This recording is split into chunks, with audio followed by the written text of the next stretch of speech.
اعوذ باللہ من الشیطان الرجیم بسم اللہ الرحمن الرحیم۔ سورہ روم آیات نمبر 26 تا 36 میں ایک مثال کہ جس طرح تمہارے غلام تمہارے برابر نہیں ہو سکتے، اسی طرح اللہ کی مخلوق اس کے برابر نہیں ہو سکتی۔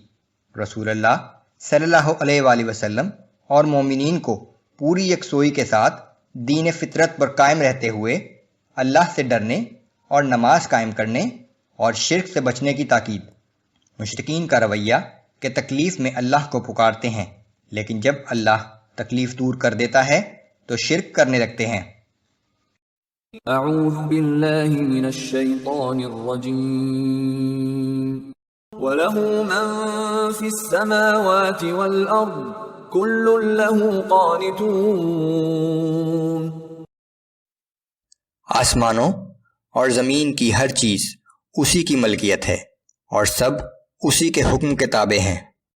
وَهُوَ الَّذِي يَبْدَأُ الْخَلْقَ ثُمَّ يُعِيدُهُ وَهُوَ أَهْوَنُ عَلَيْهِ۔ اور وہی ہے جو پہلی دفعہ پیدا کرتا ہے، پھر وہ دوبارہ بھی پیدا کر دے گا، اور یہ تو اس کے لیے اور زیادہ آسان ہے۔ وَلَهُ الْمَثَلُ الْأَعْلَى فِي السَّمَاوَاتِ وَالْأَرْضِ وَهُوَ الْعَزِيزُ الْحَكِيمُ۔ اور آسمانوں اور زمین میں اسی کی شان سب سے اعلیٰ ہے، اور وہ نہایت زبردست اور حکمت والا ہے۔ ضَرَبَ لَكُم مَّثَلًا مِّنْ أَنفُسِكُمْ۔ وہ تمہیں سمجھانے کے لیے خود تمہارے ہی متعلق ایک مثال بیان کرتا ہے۔ هل لكم مما ملكت أيمانكم من شركاء فيما رزقناكم فأنتم فيه سواء تخافونهم كخيفتكم أنفسكم۔ کیا ہمارے دیے ہوئے مال و متاع میں تمہارے وہ غلام جن کے تم مالک ہو تمہارے ساتھ برابر کے شریک ہیں؟ اور کیا تم ان سے اسی طرح ڈرتے ہو جس طرح اپنے برابر کے ساتھیوں سے ڈرتے ہو؟ كذلك نفصل الآيات لقوم يعقلون۔ ہم اس طرح آیات کو کھول کر بیان کرتے ہیں ان لوگوں کے لیے جو عقل سے کام لیتے ہیں۔ بل اتبع الذين ظلموا أهواءهم بغير علم۔ بلکہ اصل بات یہ ہے کہ یہ ظالم لوگ بغیر علم اپنی نفسانی خواہشات کی پیروی کرتے ہیں۔ فمن يهدي من أضل الله وما لهم من ناصرين۔ پھر اس شخص کو کون ہدایت دے سکتا ہے جسے اللہ ہی گمراہی میں بھٹکتا چھوڑ دے، اور ایسے گمراہوں کا کوئی مددگار بھی نہ ہوگا۔ فَأَقِمْ وَجْهَكَ لِلدِّينِ حَنِيفًا فِطْرَةَ اللَّهِ الَّتِي فَطَرَ النَّاسَ عَلَيْهَا۔ بس آپ یکسو ہو کر اپنا رخ دین حق کی طرف کر لیں، یہی اللہ کی بنائی ہوئی فطرت ہے جس پر اس نے لوگوں کو پیدا کیا ہے۔ لا تبدیل لخلق اللہ۔ اللہ کی بنائی ہوئی فطرت میں کوئی تبدیلی نہیں۔ ذلك الدین القیم ولكن اکثر الناس لا يعلمون۔ یہی سیدھا اور صحیح دین ہے، لیکن اکثر لوگ نہیں جانتے۔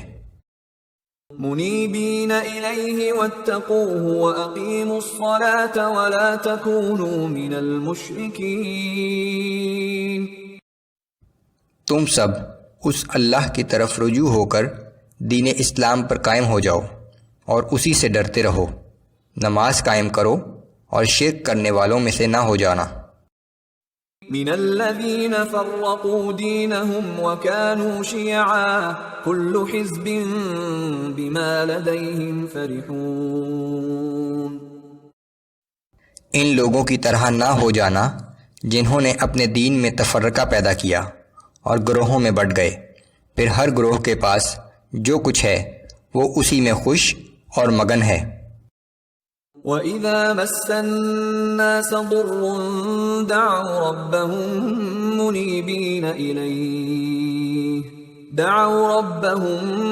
مُنِيبِينَ إِلَيْهِ ثُمَّ إِذَا أَذَاقَهُم مِّنْهُ رَحْمَةً إِذَا فَرِيقٌ مِّنْهُم بِرَبِّهِمْ يُشْرِكُونَ۔